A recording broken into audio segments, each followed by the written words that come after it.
guys, magandang araw po muli sa inyong lahat. Ayan, panibagong vlog na naman po namin nilagay. Ayan guys, at ngayon pong umaga ay pupunta po kami sa ospital at para bisitahin po sila Madil doon. At may ibibigay nga po ako na blessing, tulong po sa kanila dahil nasa ospital nga po si Romel.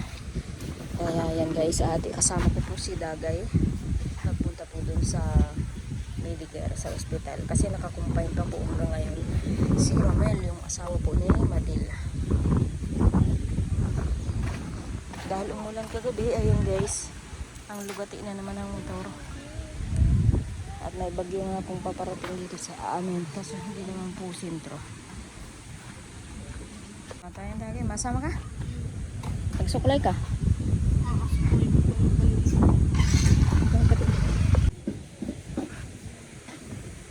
Ang ano na ng buhok mo ay buhaghag na maigi. Parang di ka na nagsusuklay. Magtina ka ng itim Dagay. Titinaan kita. Ha? Ayaw mo, para ng ano, para bagayan yung buhok ng mais. Buhaghag. Na kulot-kulot. Ayan guys, ito na nga po pala yung sidecar. Ayan, at may bubong na rin. Ay di may nagagamit na po kami na pang tabo-tabo pag matabo po sila nanay, tapos ay may hakutin na uling o kaya po may pupuntahan na medyo malayo-layo, may pandong. Ayan, at naayos na rin ang sidecar, kaso nga lang po ay itong motor nga daw po ay hindi natatagal kasi sobrang tagal na po itong motor na ito. Ay ito po yung pinakaunang motor namin nung magtira po kami dito sa bahay na ito, pagawa ni Kalinga Prab. At marami na nga pong sira at isa pa po yung pagkakawilding ng mga bakal dyan ay nakakabit na sa makina,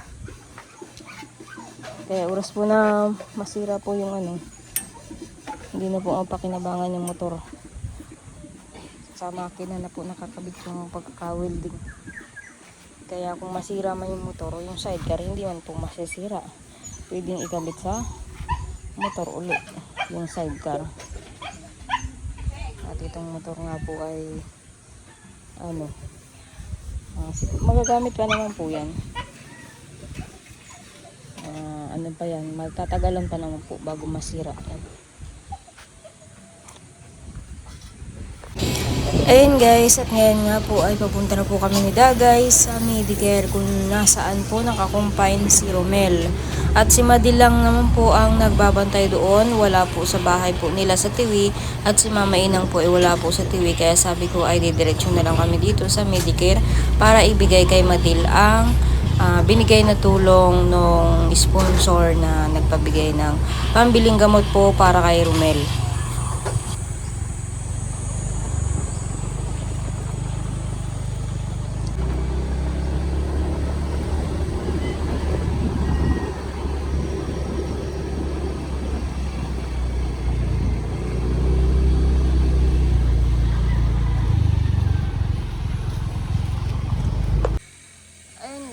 Nandito na po kami sa ospital. Chinet ko na po si Madil na lumabas po ng ospital at bawal nga po mag-video doon sa loob. Nung pumunta po kami ni Balot ay nagpasimple lang po ako ng video. Kaya nakuhanan ko po ng konting minuto. Pero dahil nga po maibibigay ako kay Madil, chinet ko na lang po na lumabas para maibigay ko po yung pinabibigay po na tulong, pambili pong gamot para po kay Romel. At napanood nyo po, sobrang payat po ni Romel. And guys, bawal po kasi ng video. Ayan po yung Medicare.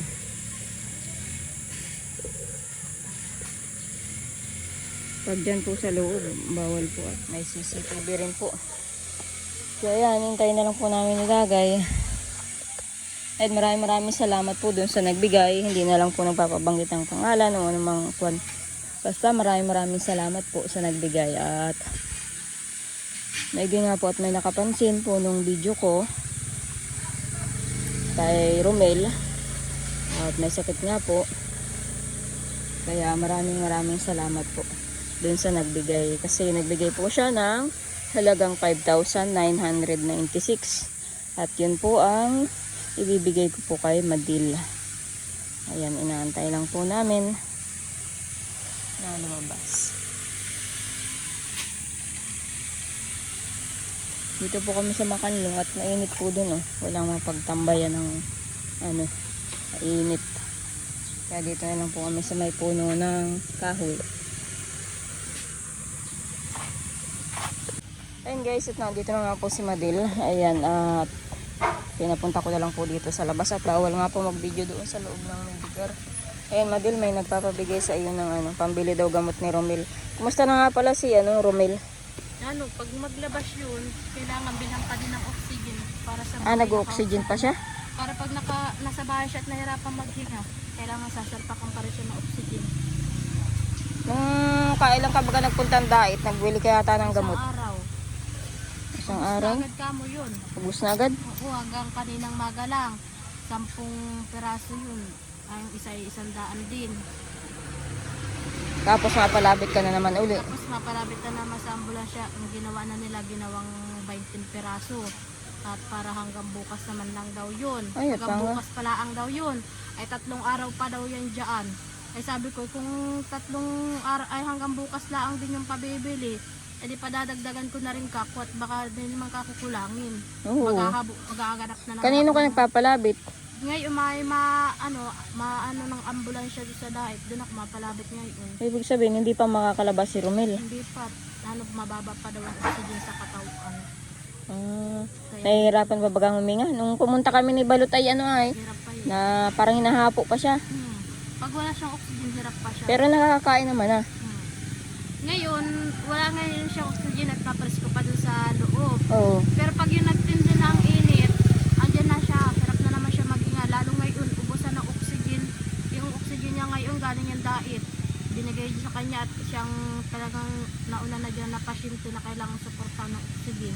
Kaya nga nung nga pumunta kami ni Balot ay ang oxygen niya ay ubos na. Maliit yung dinala sa kwarto na oxygen. Mabilis nga maubos. Dami pati ngayon nag-oxygen. Sabi pa, nakausap namin si doktora ngayon, 3 days pa daw bago makalabas yan. Pero dapat pag nakalabas yan, may oxygen din sa bahay para once na hingalin daw yan, sasalpak na lang daw ng oxygen. Kaya nga, hindi pwedeng nebulizer at hapo yun. Iba naman daw yan nebulizer. Ay, hindi pwede. Mayroon pa rin pa nebulizer din na gamot na bibilin pa rin. Tapos yung sa lungs niya na gamot na bibilin din, yung 100 niya ang isa. Ano ba ang sakit ni sa baga? Matagal na yan sakit yun Matagal na daw yung kung saan sabi ni Doc ay parang kung saan ay binata pa lang, pinabayaan na. Pinabayaan na Inatay pa daw maglala kaya daw gayaan. Sobra na ang payat ni Romel. Sobra ba ngayon? Ngayon naman pinagtatawanan ko kamat yung Bakit? pamagain malas. Oo. Sabi ko, ganda mo pala pag magkakaano, dapat pala lagi kang pamamagain ng laging malaki ang katawan. Namama na siya. Gawa nang nakataas yung paa niya at pag hindi nakataas yung paa niya, mababa yung oxygen niya sa katawan. Pinatataas si Doc. Ngayon, kataas pa din. Dami ka mo. Gawa nang yung 10 peraso. Oo. Sa isang araw, 4 na beses ituturok yun. Pwede Ano yun? Ano yung ituturok Ano niya? yung parang palinis ng lungs niya. Para mailabas niya yung lahat ng plema niya. Tapos hindi rin siya mahirapan maghinga. Antibiotic. Bali, 2 antibiotic yun ay.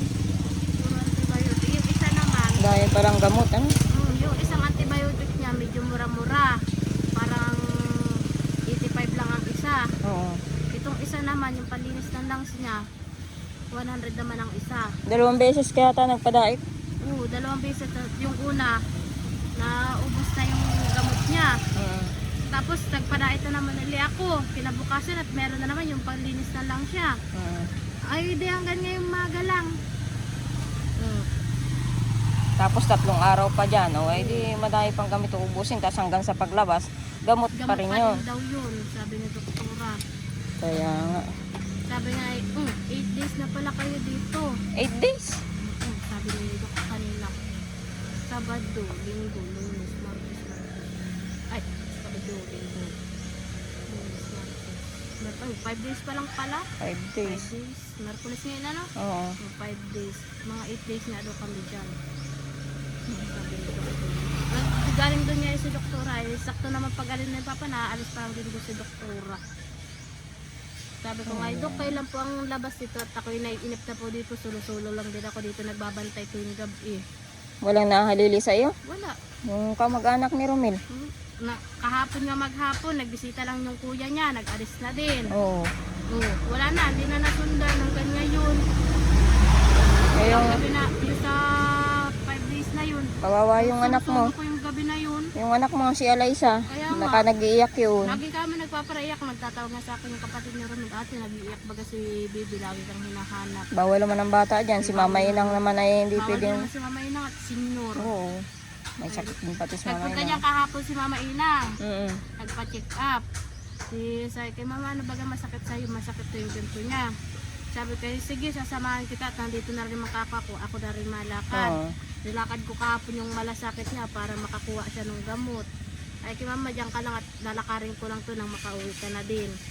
Kahapon, ano oras ako na lang halian, parang alas 3 na. At si Mama, pagka sabi kay Mama, diyan ka lang muna, titingnan ko si Romel at oras saka ko ng gamot tayo. Ibibigay na ni Doc, mapausok pa ako yun. Pagkagaling ko kay Romel, balik na naman ako kay Mama Inang. Akyat na naman ako, nilakad ko yung sayakap niya.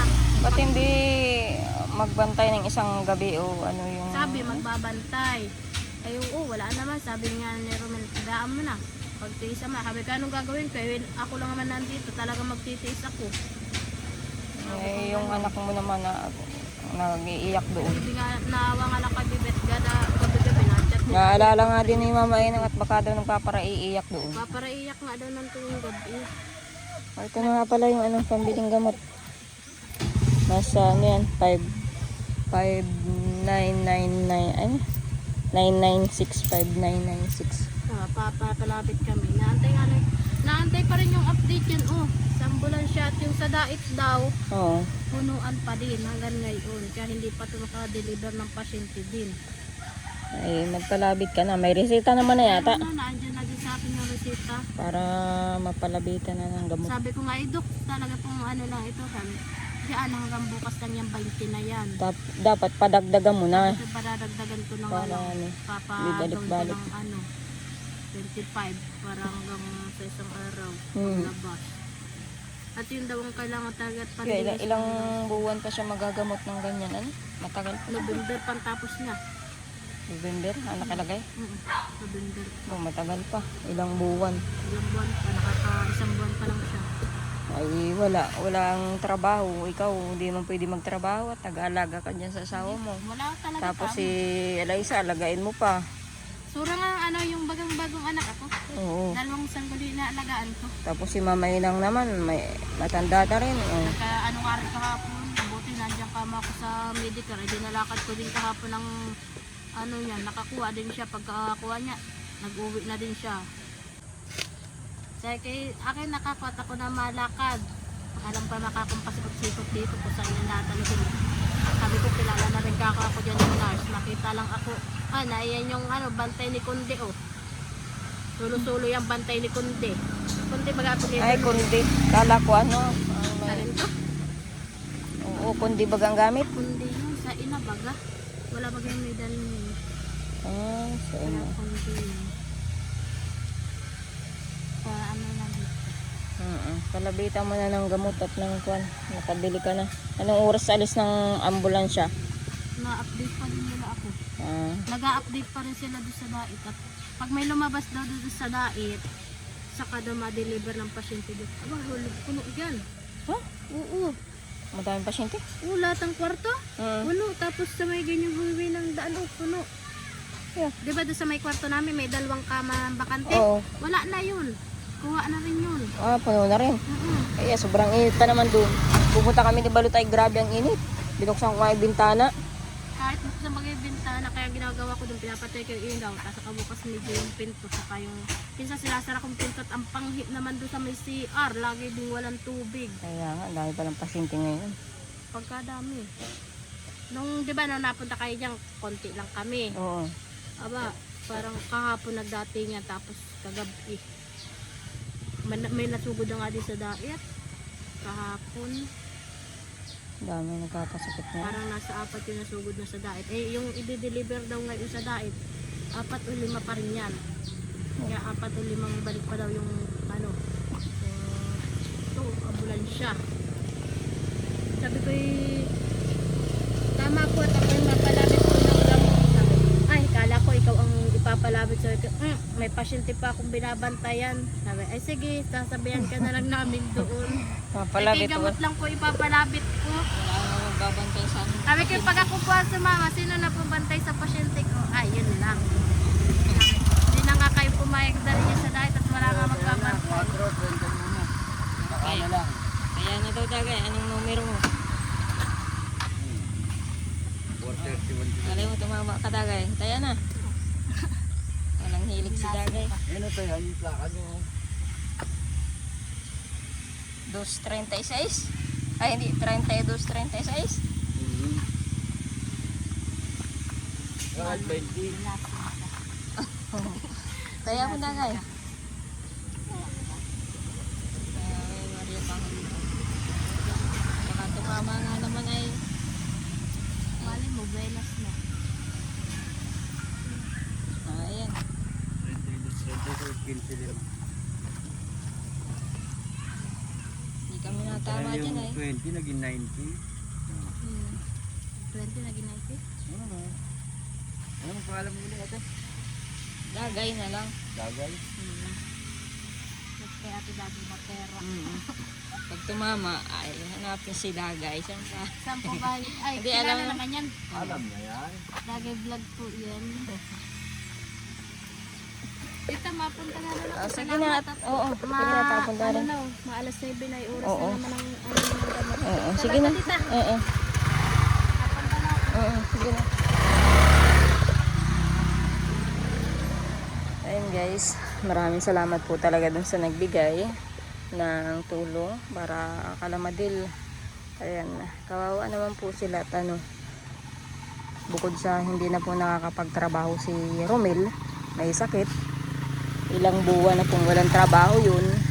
Kaya nga po napili ko na pagbantayin si Madil nung kami po ay nagtitinda ng kwek-kwek, ng balot, at para nakakatulong na rin po ako sa kanila yung pong mga binibigay ko pong ano, tubo ng aking paninda na nahahati namin. Parang naitutulong ko na rin po sa kanya kasi wala pong trabaho yung asawa niya, may sakit pa. Minsan binibilang ko nga po ng gamot pag kulang yung pambili, dinadagdagan ko na lang. Kaya naisip ko na itulong po si Madil sa pagtitinda. Yun nga lang, hindi nagtuloy-tuloy gawa ng ganyan, nagkaroon naman ng pagsugod sa ospital at ako naman po ay nagpa-check up din nun. Tapos inatake pa ako ng UTI. Yun po yung mga pagkakataon na hindi na po ako nakapagtinda. Tapos ito naman po si Madil ay ganyan na rin po ang nangyari. Ayan, kaya maraming salamat po doon sa nagbigay ng tulong pambiling gamot kay Madil. At lalo na ngayon, hindi po makapaghanap buhay si Madil. At paano yung po makakapaghanap buhay? May bata rin pong inaalagaan. Tayo na Dagay. Uwi na tayo.